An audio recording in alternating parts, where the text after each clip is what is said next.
ମାନେ Hare Krishna good morning. ଆଜି କହିବାର କଥା ହେଲା, ଜଣେ ଲୋକ ମୋତେ କହିଛନ୍ତି ଏତେ ଠାକୁର ପୂଜାପୂଜି କଲେ କ'ଣ ତମକୁ ମିଳୁଛି?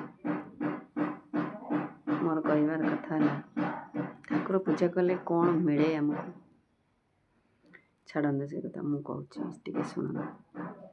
ଯେଉଁ ଲୋକଟି କହିଛି ଠାକୁର ପୂଜା କଲେ ଆମକୁ କ'ଣ ମିଳିବ?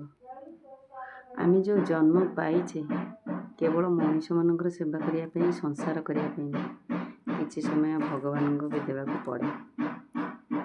ଜାଣିଛନ୍ତି, ଜୀବନରେ ବାପା ମା ଆମକୁ ଜନ୍ମ କରିଥାନ୍ତି, କିନ୍ତୁ ଆମକୁ ସଂସାର କରିବା ପାଇଁ ଆଉ ଗୋଟେ ଲୋକଙ୍କ ପାଖକୁ ପଡ଼େ, ଯାହାକୁ ସାରା ଜୀବନ ଆମେ ହାତ ଧରିକି ବାଟ ଚାଲିଥାଉ।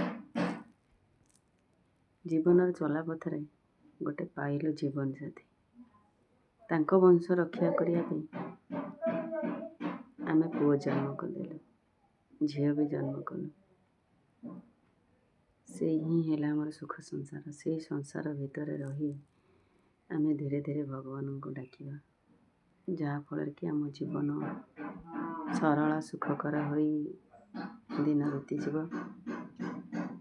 ଆଉ ଗୋଟେ ଜିନିଷ ହେଲା, ଏ ମୋହମାୟା ସଂସାରରୁ ତରିବା ପାଇଁ ଭଗବାନଙ୍କ ପାଖରେ ଶରଣ ଯିବା ନିହାତି ଆବଶ୍ୟକ।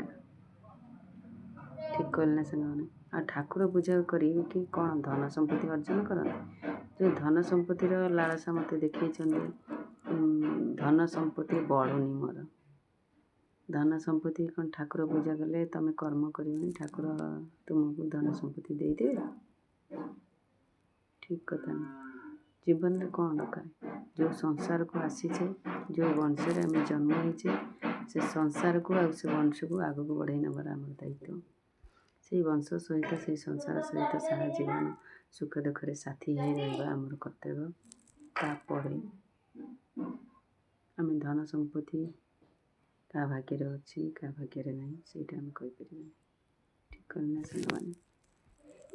ଆଶା କରେ ଭିଡ଼ିଓଟି ଭଲ ଲାଗିଥିଲା। ଲାଇକ୍ କରିବେ, କମେଣ୍ଟ କରିବେ, ସବସ୍କ୍ରାଇବ୍ କରିବେ।